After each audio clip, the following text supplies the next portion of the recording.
If you've ever wanted to make a cheesecake that's actually easy, stick around because I'll show you how to get the crust that doesn't fall apart, a filling that's smooth, and by the end you'll have the most simple and delicious dessert. Let's get right into it. In a bowl, combine 2 cups of ground cracker crumbs, also with half a cup unsalted butter.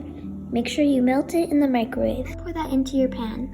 I'm using an 8x8 inch pan. Use the bottom of a measuring cup to press the mixture firmly into the bottom. Pop that in the freezer for about 10 to 20 minutes. Start on whipping the cream. Grab your cold heavy cream, 1 1/4, and whip it into peaks using a hand mixer or stand mixer on medium-high speed. Once it's thick and fluffy, set it aside. Now add 24 ounces of cream cheese. Add half a cup of granulated sugar to the filling.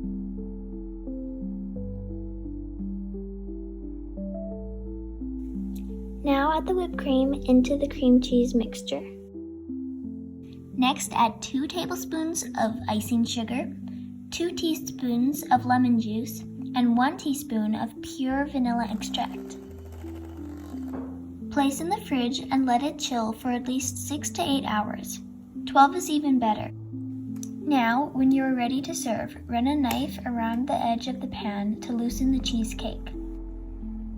To make the topping, I just used a little bit of blueberries and a bit of sugar and let it simmer for a while. Okay, it's the next day and I just took out the cheesecake from the fridge. It is a bit softer than I thought, but that's just how a no-bake cheesecake is.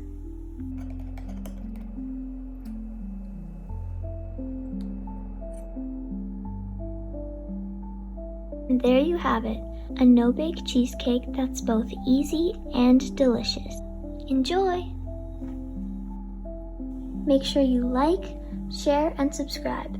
And tell me in the comments what recipe you want me to make next.